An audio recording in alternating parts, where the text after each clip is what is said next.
of the day, which will be between Slayers Min and Slayers Dark. Another team kill. My gosh, Slayers just a lot of Slayers players North American Star League in NASL. Yeah, I'm not exactly opposed to. No, definitely not.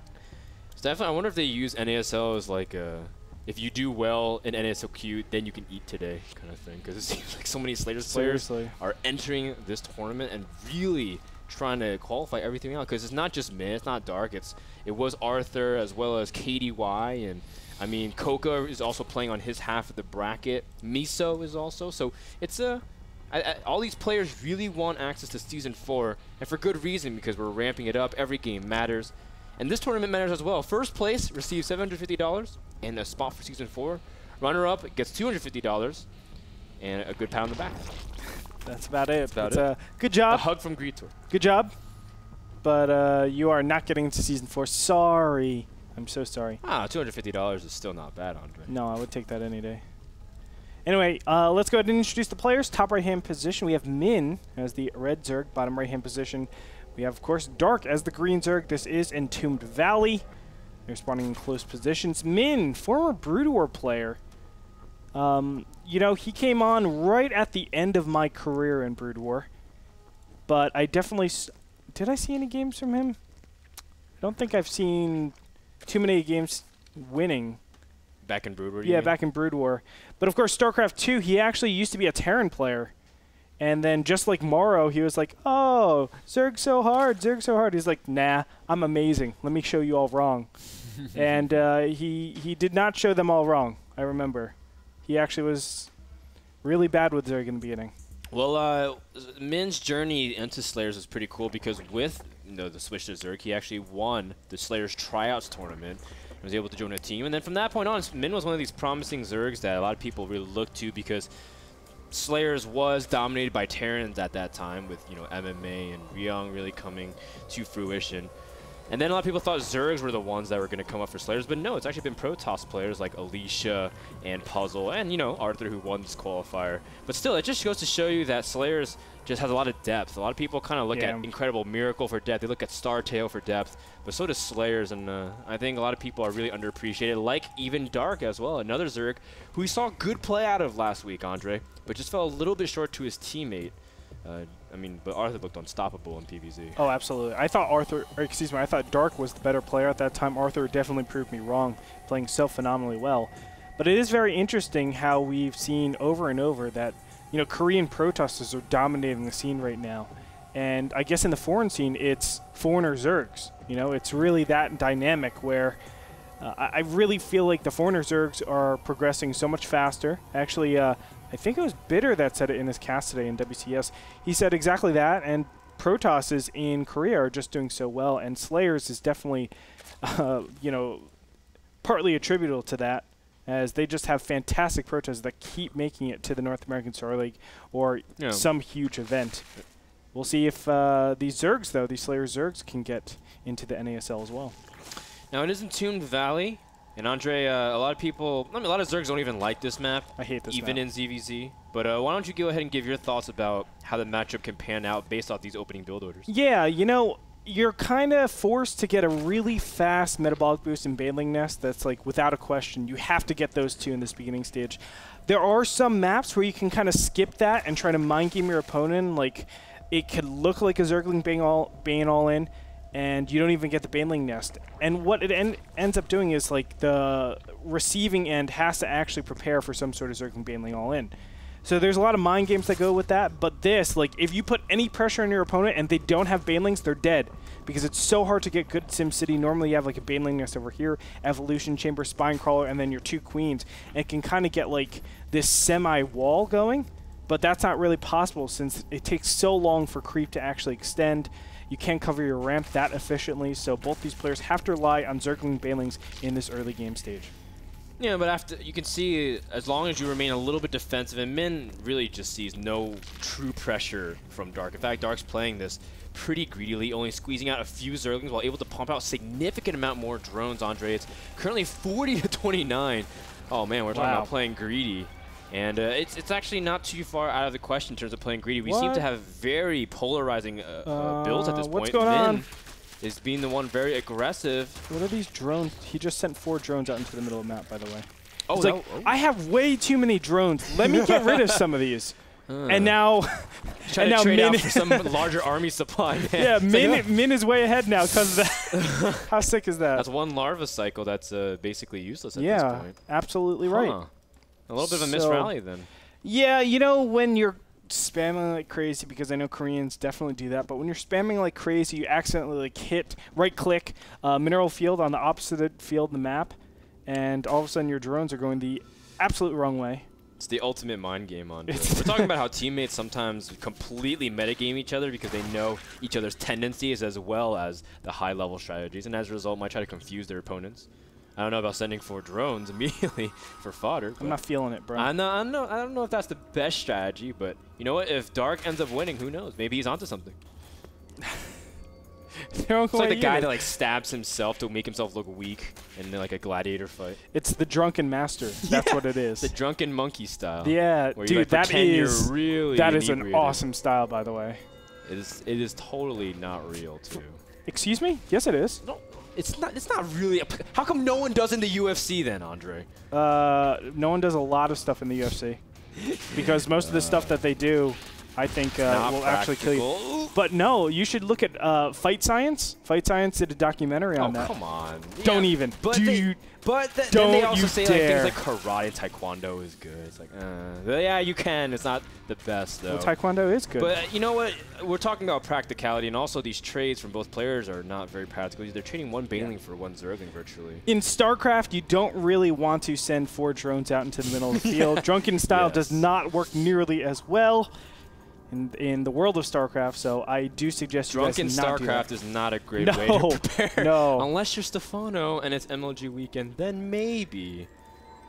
Maybe. You know, I was a big goody-goody back in the day, and I didn't actually start drinking until I was in college. I figured 18 was a good... So you went mech in every... And the first time I actually got a little bit tipsy, I went to go play StarCraft. I was like, I want to see how playing StarCraft is right here. Didn't work out. I don't suggest that either. Yeah, the first time one of the first times I was also under the influence, I tried playing some video games. It didn't go very well, and I was actually on a competitive team at the time, and they got very mad. So that is not very advisable. But you know what?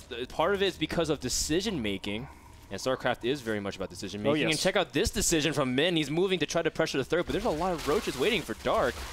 Some Zerglings are also trying to go in for a flank as well, maybe even just a run by, but a Baneling misses. Oh, no, just it hits. It hit. Oh, and that +1 carapace. I didn't notice that. Wow. The carapace helps out so much. But the drones one-shotting everything. It's like, what are you doing, bro? You shouldn't be here. You shouldn't be here. I don't know if you know that reference. No, I don't know that reference. Game of Thrones. That's all right. Oh, okay. I've been meaning to watch Game of Thrones. It's a very good show. I mean, Mr. Bitter has all the books, and he's like asking me to read it, but... And I've always been saying, well, I heard the HBO show was really good as well. Yeah, that's what I'm doing. I bought all the books, and I was like, reading.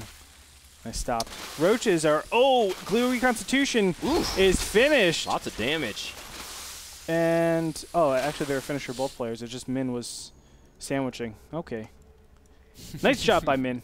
Both these players just trading back and forth. When the dust settles, you can see the Harvester count is pretty similar. 5 drone difference in favor of Dark at this point, and as you can see, let's look at the roach count.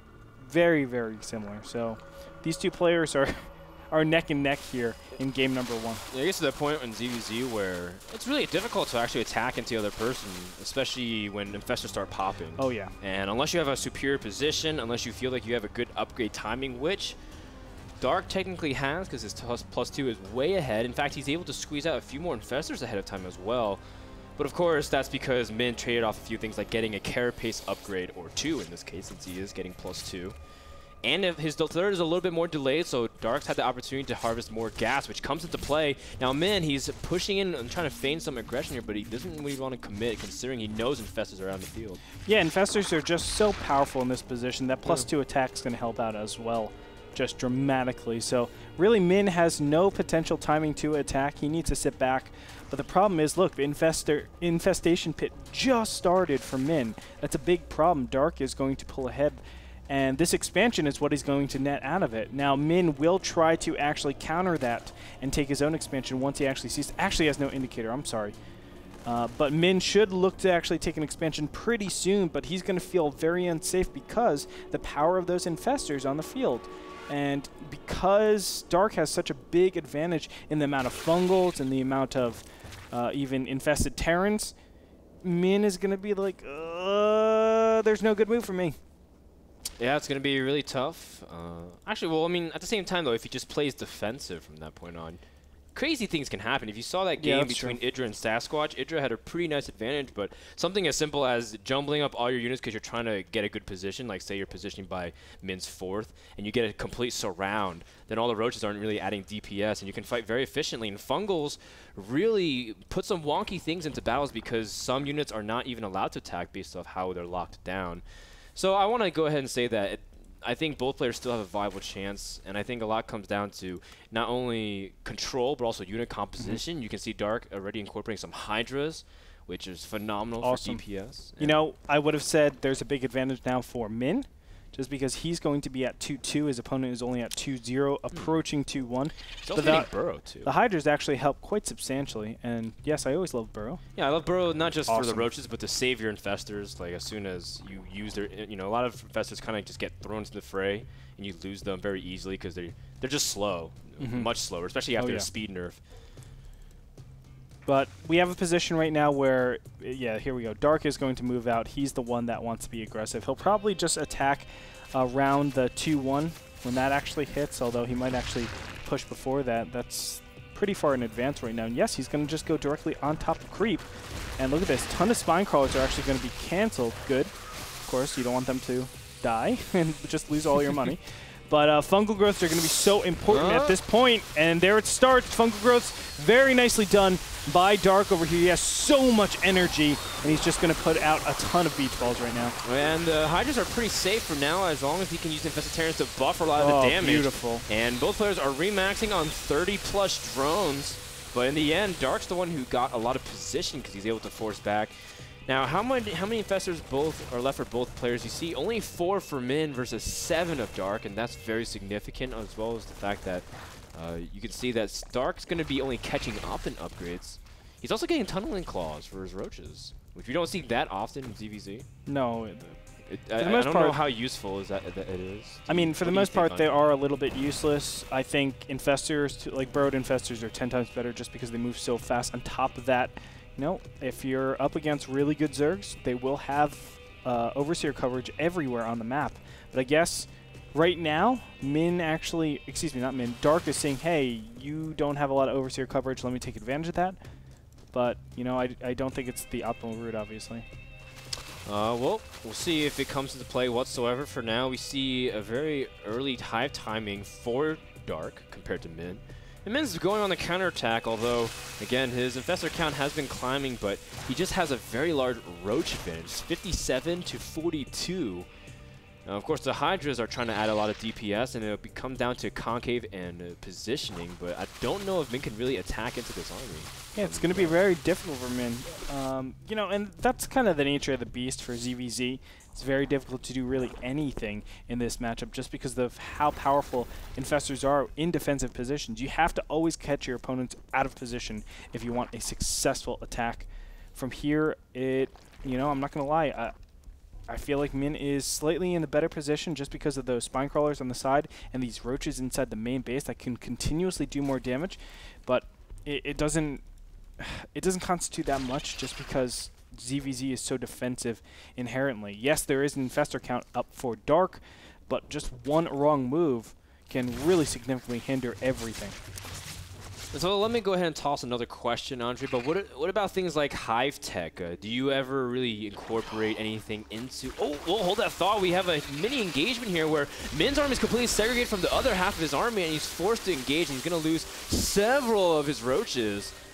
Oh, look at this. And then a counterattack into the natural. Going to take out this Evolution Chamber would be so good. Snipes +3. You can also drop some Infested Terrans. Yes, sir. But Min has to be careful not to lose these Infestors. He's going to burrow and try to run. And in the end, yeah, I mean, Dark's going to way outnumber his opponent, even leaving some units back in his fort to make sure he doesn't get overwhelmed. But still, there's just lots of DPS from both players. In the end, I don't think too much damage other than the +3 was killed. That's quite significant, though, and actually Min is going to gain a lot of time from this. You can see, oh my god, the Infestor's actually trapped over here, but no. Going to go ahead and burrow. Very nice reaction time right there, but this is going to really discombobulate Min.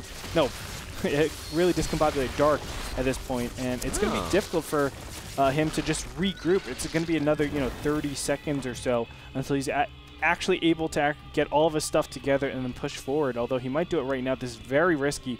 When you have all your Infestors grouped up here, all you need is 3 fungal growths, and if there are 3 Infestors, or even 2 Infestors sometimes laying around there, every single one of these Infestors are dead. You have to be very careful. I really, really urge any Zerg player to not group their Infestors up like this. It's so scary. Just one wrong move and you are dead. Oh, Andre, I completely agree. At the same time, though, Dark's bank is much larger than his opponent's. He's going to be able to push out a lot more, and you might think minerals don't matter that much, and to an extent it's true. ZVZ, like any mirror, is very gas-dependent, but I think that it gives Dark a ability to control more. You can see he's getting his expansions up earlier. He's going to be able to harvest gas quicker. And as a result, you have to really keep in mind the remax on a map like Entomb Valley, where, again, it's not that easy to attack your opponent. I think it's going to be really good for Dark. But at the same time, he's giving Min a lot of time, just like you said. Min bought himself a lot of time. In fact, Min stayed on Lair, though, and he hasn't really been going for Hive or any of those upgrades, and that's going to help Dark a lot. Now, to answer your question from like 10 years ago, Hive Tech is really good in DPC if you're able to keep your Infestors alive. Ultras, I think, are the go-to. Broodlords, these days, and especially on a map like Entomb Valley, not that effective. Broodlords are very slow. They can be countered easily to Infestors and things, but obviously if you're ahead, you can siege up your opponent, you can get a very nice concave, and then you don't have to really worry about that Infestor count as much, or those fungals just really crushing you. So I think there is a place with Hive Tech, but it's tough for either of these players. If anybody is going to go into Hive Tech, it will be Dark. Yes, I mean, Dark already has Hive Tech done, and he has that avenue if he wants to explore, but we see a Hive Tech finally out of Min, but he really wants to focus all of his concentration onto this 5th and 4th base area. Does get a couple of units fungled, and of course, Dark's just trying to see if he can bait an opportunity to attack. At the same time, keep in mind, a huge part of the army from Min is segregated to destroying these destructible rocks. Jesus, that's a ton of infested Terrans that just popped out. How many is that? Total of 28. My god, that's 700 energy. That's way too much right there, Frodan. That's a lot. He cannot be doing stuff like that. But Min does have a lot of his units also trying to poke from 2 different angles. That does make his attack a lot weaker if he's trying to bait out energy and really avoid damage, but he's also losing his Infestor count. Oh! Min also just all of a sudden plummeted to 5 Infestors compared to the 27 of Dark. We're talking about burning energy, but when you have that big of an Infestor energy advantage, I mean, come on. Man. Wow. 11 Infestors on the way? Holy moly. Dark is getting 41 so many. Are you kidding me? 32? Yeah, 41. That's insane, Frodan. Absolutely insane. And he has a good spine crawler count. He needs to actually increase that a little bit more. I would actually say, of course, that's too many Infestors. Yeah, Infestors are great. Don't get me wrong. They can harass. In the top left-hand corner, we very well might have harass up here. But they can harass. They can obviously deal a lot of damage. They can get positional advantages on you. There's just so much. I wish the Ravens were like this, because that would be the best. You mean the Ravens can pop out 9 at a time? Yeah, that too. That too. But look at this harass. Beautifully done. Top left-hand corner hatchery gets sniped right there. And from here, it's just back and forth.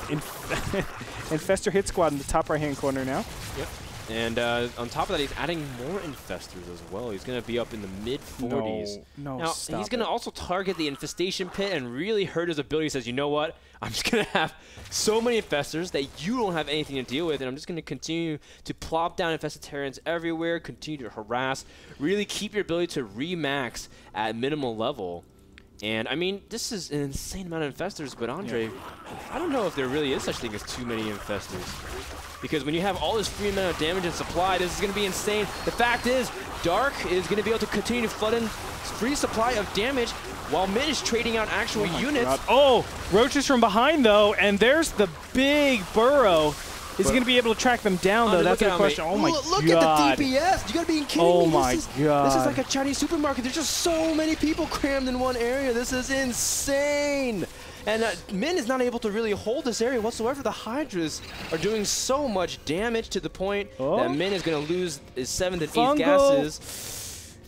And that's 2 fungals. That's going to help quite a bit. Can he get the continuation? Oh my god, it just 6 beautiful. No, why? Well, yeah, that's better. He's going to leave. He just says these Infestors are dead anyways. Lots of Infestor energy has been completely destroyed and wiped off the map. Now Dark still staying strong. Max's Hydras are actually on a rampage at this point, really continuing to press in. 4th base has been killed. Now moving to the 3rd. At the same time, Min's trying to buy a little bit of time counterattacking, but I mean, the supply count just says everything. The fact is that Min can't reproduce as much. He's at 10 larvae compared to the 60 of Dark. That are you kidding me? That kind of production advantage, not just in resource count, but in just remaxability.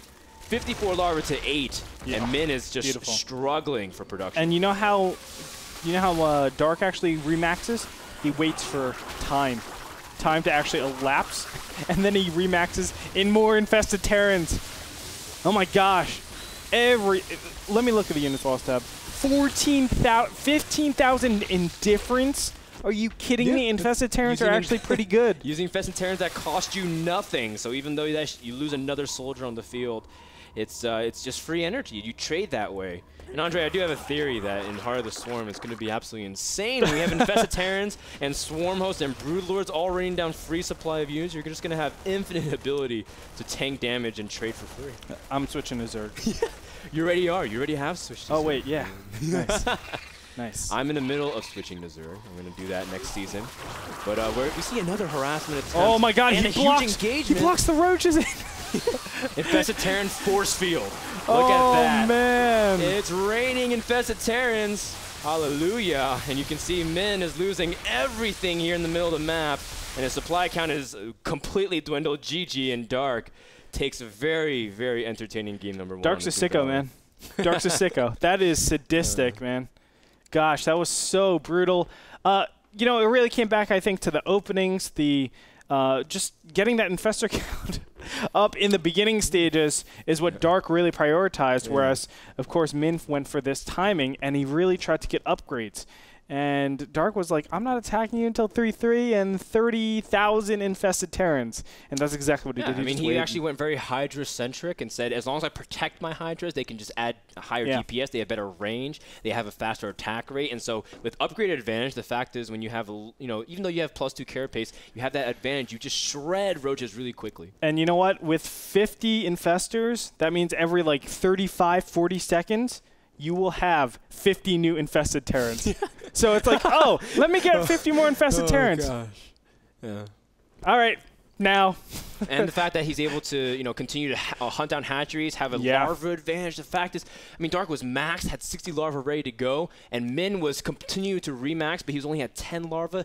Great macro and great micro from Dark. Even in that situation, I wouldn't even say Ultras are the go-to there because, you might think Ultras, oh, they don't care about fungal growth. But when you have this circle of Infested Terrans going around your Ultras, and they're like, I can't move, and the AI is too silly to actually target these Infested Terrans, then you have a big problem. And it's like, well, I just spent all of that time and money for absolutely nothing. Is Infested Terrans OP, yo? Well, we'll see whether or not Min's able to come back into this series, and did he spend all his time getting to this qualifier for nothing? Dark's trying to close him out. We'll find out after a quick commercial break.